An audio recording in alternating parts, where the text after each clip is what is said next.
இருந்தாலும் அந்த குரு ஒருத்தர் இல்லைன்னா நம்மளால இந்த ஸ்டேஜ்ல இருக்க முடியாது. ஸோ அந்த குருக்கு தான் ஃபர்ஸ்ட் கிரெடிட்ஸ். மாதா பிதா குரு தெய்வம். நான் இந்த குரு ஃபர்ஸ்ட் சொல்லிடுறேன். அடுத்து மாதா பிதா. இந்த அரேஞ்ச்மெண்ட்ஸ்லாம் பண்றதுக்கு ஒரு நல்ல பேரண்ட்ஸ் இருந்தால் மட்டும்தான் அந்த ஸ்டேஜ் ஆப்பர்ச்சுனிட்டியை நமக்கு அரேஞ்ச் பண்ணி கொடுக்க முடியும்.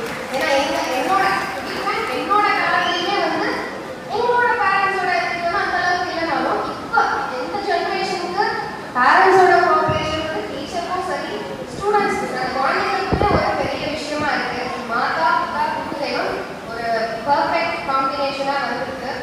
எல்லா பேரண்ட்ஸும் நான் சொல்ல வேண்டியது ஒன்றே ஒன்று தான். ஒரு சின்ன ஸ்டோரி மாதிரி நான் சொல்கிறேன். ஒரு அம்மா இருந்தாங்க, அவங்க குழந்தை இருக்கு. டெய்லி அம்மா சமைக்கிறது வந்து குழந்தை பார்த்துருக்கு. பட் ஆனால் அது வந்து என்ன இருக்குன்னா நானும் சமைக்கணும் அப்படின்றதுனால அம்மாவை ரீப்ளேஸ் பண்ணுறதுக்காக ஃபோனில் ஆப்பை வச்சு இன்னொன்று வச்சு அதை பார்த்துட்டு சரி உப்புமா பண்ணுறாங்கன்னு வச்சுக்கோங்க. ராவாய் போட்டு ஏதோ கலந்து பண்ணிடுறாங்க. பட் அப்போ அம்மா கிட்ட கேட்கறது, ஏம்மா நீ வந்து நீ பண்ணுற மாதிரியே எனக்கு வரலையே, நீ பண்ணுற அதே தான் நான் போட்டேன், காய்கறி போட்டேன், தேங்காய் போட்டேன், கறி போட்டேன், ரவா போட்டேன், தண்ணி ஊற்றுனாலும் எனக்கு வரலையே அப்படின்றது. அதுக்கு அம்மா சொன்ன முதல்ல நீ அடுப்பை பற்ற வச்சியா? நீ அடுப்பை பற்ற வைக்கணும்ல. ஸோ மொபைல் வந்து நமக்கு வந்து ஒரு சும்மா ஒரு கைடு மாதிரி தான். அதனால தான் அந்த குரு வந்து அடுப்பை பற்ற வச்சு அதுக்கப்புறம் என்ன போடணும்னு ஆர்டராக சொல்லி தருவாங்க. நம்ம வந்து ஒரு மொபைல் எடுத்து ஒரு வீடியோ பார்த்துட்டு ஓகே குருவை ரீப்ளேஸ் பண்ணிட்டா நானே பர்ஃபார்ம் பண்ணிக்கிறேன் அப்படின்னு பண்ணக்கூடாது. இது ஏன் நான் சொல்கிறேன் அப்படின்னா இதுவே நான் ஒரு லேர்னிங்காக தான் நான் இந்த ஸ்டோரியே நான் பார்க்குறேன். என்றைக்குமே வந்து வீடியோஸோ எதுவுமே குருவை ரீப்ளேஸ் பண்ணாது. குரு தான் மிச்சம் எதுவுமே நீங்கள் வந்து பார்க்கக்கூடாது. இப்படி ஒரு நல்ல குரு கிடைச்சதை அவருக்கு கை கூப்பிட்டு அப்படியே உங்களை அழைச்சிட்டு போய் நல்ல வழியில் விடுவாங்க. அதை நீங்கள் வந்து கண்டிப்பாக குருவை விடக்கூடாது. நீங்கள் கம்பேர் பண்ண லட்சுமினா கம்பேரிங் வாஸ் வெரி நைஸ். ரொம்ப க்ளோஸ் ஃபேமிலி ஃப்ரெண்டு, ரொம்ப க்யூட்டாக அவங்க கிட்ஸ் எல்லாம் வந்து எல்லா கிட்ஸுமே ஆப்பர்ச்சுனிட்டி கொடுத்துருக்காங்க.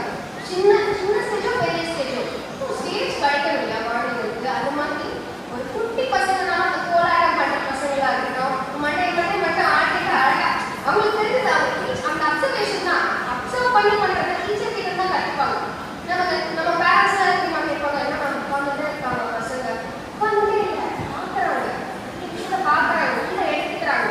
அப்சர்வேஷன் நம்ம டீச்சர் வந்து நம்ம டீச்சர் என்ன பண்ணுறாங்களோ அதை அப்சர்வ் பண்ண அதை ரீப்ரொடியூஸ் பண்ணுவாங்க. ஸோ அதனால நம்ம பசங்க போன அடுத்த மாதமே கையெல்லாம் கற்றுக்கவே முடியாது. Takes lot of years. இந்த இடத்துல வரதுக்கே 3 வருஷம் ஆயிருக்கு. அதனால பேரண்ட்ஸ் ரொம்ப பொலைட்டாக வெயிட் பண்ணியிருக்காங்க இந்த குரூப் கிட்ட. ஸோ இது வந்து ஒரு ரொம்ப நல்லா இருக்குது. என்ஜாய் பண்ணி பார்த்தேன் எல்லா டான்ஸ்லையும். சாங் செலெக்ஷன் வந்து போர்டே எடுக்கல.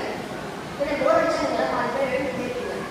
அதனால் நீங்கள் எல்லாரும் இதை வெயிட் பண்ணுறீங்கன்னா அந்த சாங் செலெக்ஷன் தான். அடுத்து என்ன எப்படி பண்ண போகிறாங்க, மைக் டான்ஸ் ஃபினிஷிங் எல்லாமே ரொம்ப அழகாக இருந்தது.